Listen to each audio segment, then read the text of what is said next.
Hello दोस्तों, आप सभी का स्वागत है आपके अपने यूट्यूब चैनल नॉलेजपुर में। आज के वीडियो में फिर से मैं आपके साथ डिस्कस करूंगा गद्यांश। और ये हमारा अंतिम गद्यांश होगा। मुझे लगता है अब तक में आप समझ गए होंगे कि हमें गद्यांश का उत्तर कैसे निकालना है, कैसे इसमें से चुनना है। ये आपको समझ में आ गया होगा क्योंकि हमने 3 वीडियो अपलोड कर दिया है आपको समझाने के लिए। और मैं उम्मीद करता हूँ कि आपने उन सभी वीडियो को देखा होगा और आपको समझ में आ गया होगा और आप घर पे अभ्यास भी कर रहे हैं। मैं यह भी मान के चल रहा हूँ। तो आज के वीडियो में भी सेम वही काम करेंगे। हम एक बार पहले प्रश्नों को देख लेते हैं। प्रश्न है हमारा कर्म का संदेश निरंतर। चलिए पहले प्रश्न को भी छोड़ देते हैं, हम गद्यांश को ही पहले पढ़ लेते हैं, फिर हम प्रश्न पे आएंगे, फिर हम गद्यांश पे जाएंगे, ठीक है, ताकि एक व्यू हमारे दिमाग में रहे। तो गद्यांश में आपको ये क्या ध्यान में रखना है कि आपको गद्यांश दिया जो जाएगा, आपको एक ही प्रश्न में अथवा करके एक और गद्यांश दिया जाएगा। दोनों में से कोई एक बनाना है और प्रत्येक गद्यांश में कितने प्रश्न रहने वाला है आपको मिलेगा, तो 5 प्रश्न मिलेगा और पांचों प्रश्न का आपको क्या करना है, उत्तर देना है। और प्रत्येक प्रश्न के लिए आपको कितने अंक मिलेंगे, 2 अंक मिलेंगे, यानी टोटल आपको 10 अंक मिलने वाला है, ठीक है। चलिए हम शुरू करते हैं। तो गद्यांश हमारा कह रहा है कि इस संसार को कर्म क्षेत्र कहा गया है। सारी सृष्टि कर्मरत है। छोटे से छोटा प्राणी भी कर्म का शाश्वत संदेश दे रहा है। प्रकृति के साम्राज्य में कहीं भी अकर्मण्यता के दर्शन नहीं हो रहे हैं। सूर्य, चंद्र, पृथ्वी, ग्रह, नक्षत्र व निरंतर गतिशील है। नियमानुकूल सूर्योदय होता है और सूर्यास्त तक किरण प्रकाश बिखेरती रहती है। रात्रिकालीन आकाश में ताराबली तथा नक्षत्रावली का सौंदर्य विहस उठता है। क्रमशः बढ़ती घटती चंद्रकला के दर्शन होते हैं। इसी तरह विभिन्न ऋतुओं का चक्र अपनी धुरी पर चलता रहता है। नदियाँ अति गतिशील गीत से बहती रहती है।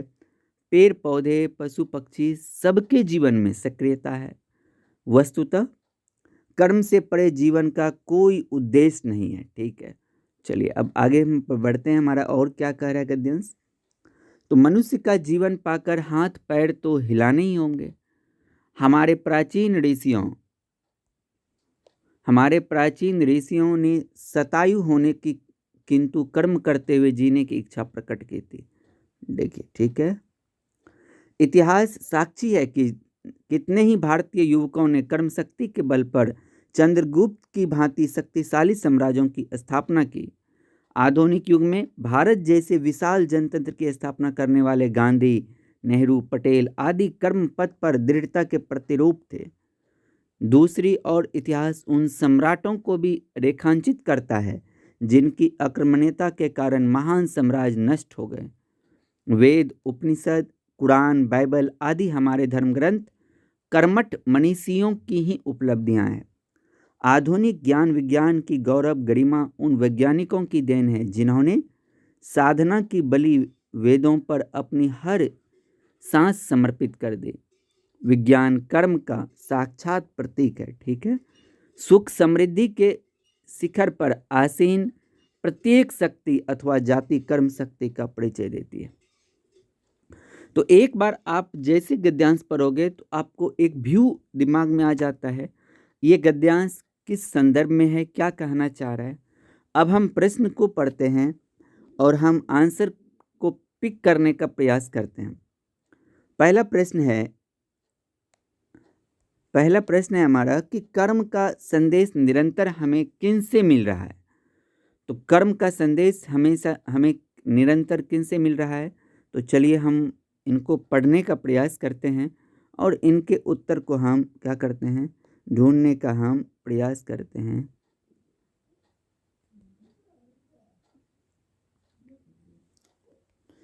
तो ये क्या इसने कहा कि कर्म का संदेश हमें किन से मिल रहा है, तो इस संसार में कर्म क्षेत्र कहा गया इस संसार को, ठीक है। इनके बाद आगे बढ़ते हैं। सारी सृष्टि कार्यरत है। छोटे से छोटा प्राणी भी कर्म का शाश्वत दे रहा है।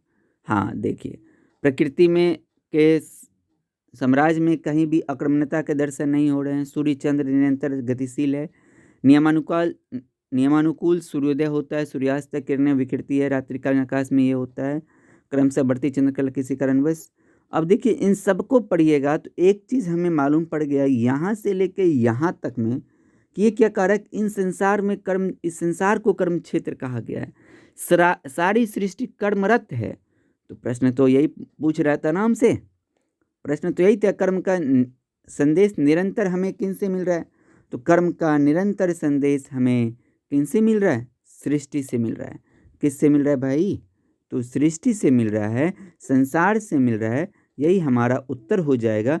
इसमें आपको अब यहाँ से लेके अब ये नहीं करना है कि आपको पूरा उत्तर लिखना है। जैसा कि मैंने कहा था कि अगर आपको जब समझ में नहीं आएगा तब जाके वो शब्द जहाँ मिलेगा, वो वाक्य जहाँ से शुरू हुआ है जहाँ समाप्त होता है वहाँ तक आपको लिखना है।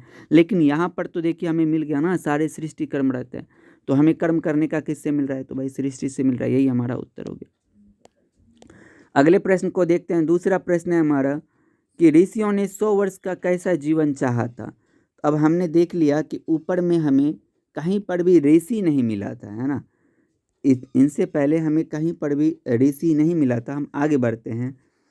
तो मनुष्य का जन्म पाकर हाथ पैर तो हिलाने ही होंगे। हमारे प्राचीन ऋषियों ने शतायु होने का, शतायु का मतलब क्या है? 100 वर्ष। शतायु का मतलब यहाँ पर क्या है भाई? 100 वर्ष है।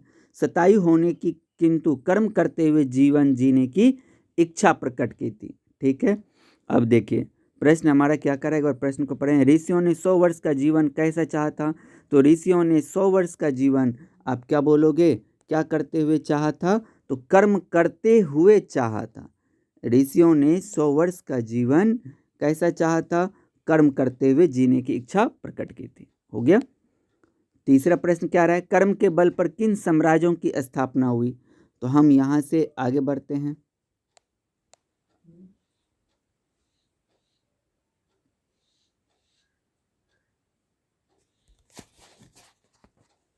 चलिए आगे बढ़ते हैं हम। तीसरा प्रश्न क्या कर रहा है? तो तीसरा प्रश्न कर रहा है ये कि मतलब क्या था प्रश्न भाई? चलिए एक बार प्रश्न, कर्म के बल पर किन साम्राज्यों की स्थापना हुई है?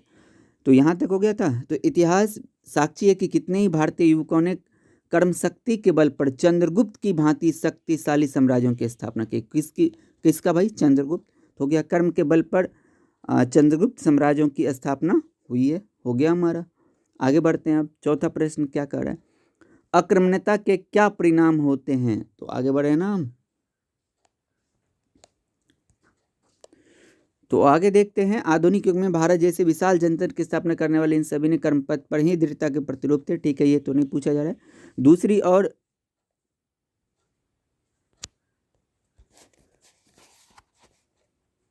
चलिए स्क्रीनशॉट हो जा रहा है बार बार।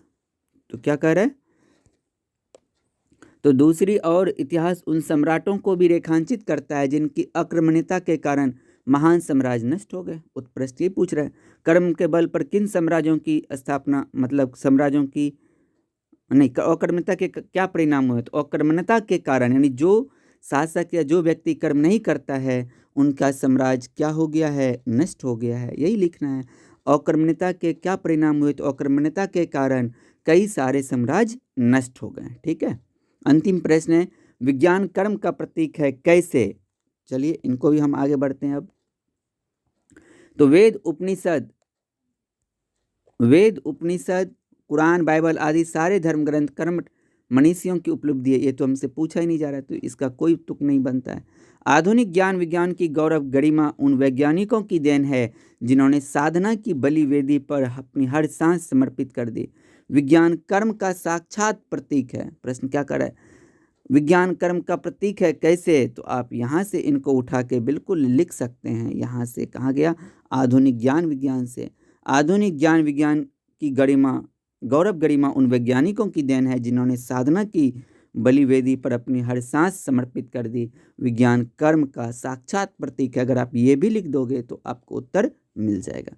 लेकिन आप प्रयास करो कि पूरा लिखने का, तो आपको अंक मिलेगा। ठीक है, मैं उम्मीद करता हूँ कि आपको हर एक प्रश्न का मतलब उत्तर मिल गया है और आप कैसे प्रश्नों का उत्तर ढूंढेंगे गद्यांश में वो भी आपको समझ में आ गया होगा।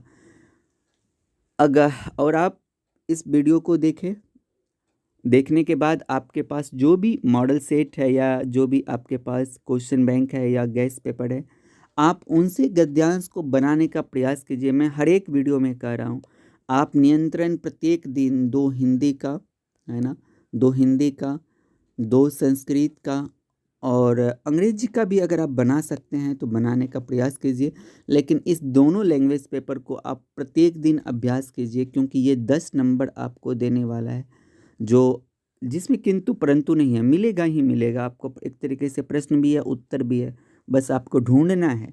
तो वो तभी हो पाएगा जब आप घर पे नियंत्रण अभ्यास करते रहेंगे, और अभ्यास नहीं करेंगे तो मैं लिख के दे सकता हूँ वहाँ पर, आपसे बनेगा तो ज़रूर, लेकिन आप 20-25 मिनट अपना कीमती समय इसी में दे दोगे। इसीलिए आप अभ्यास करो, आपको एक अभ्यास हो जाएगा आंसर कैसे हमें पिक करना है। तो मैं उम्मीद करता हूँ कि इस वीडियो से आपको कुछ न कुछ सीखने को ज़रूर मिला होगा, आपने कीमती समय दिया है। अगर आपको वीडियो अच्छा लगा तो इस वीडियो के लिंक को आप अपने 20 दोस्तों के साथ शेयर ज़रूर कीजिएगा, और हमारे चैनल पर बहुत सारा वीडियो अपलोड है, अगर आपने नहीं देखा है तो देखिए। और आप अगर हमारे चैनल पर पहली बार विजिट किए हैं तो चैनल को सब्सक्राइब कर लीजिए, क्योंकि यहाँ पर आपको नॉलेज संबंधित लगातार वीडियो मिलता रहेगा। नहीं विश्वास है तो आप प्लेलिस्ट में जाइए, चैनल एक बार विजिट कीजिए, घूमिए, बहुत आपको अच्छा लगेगा। हम मिलते हैं आपसे अगले वीडियो में, तब तक देखते रहिए नॉलेजपुर के और सभी वीडियो को। जय हिंद, जय भारत।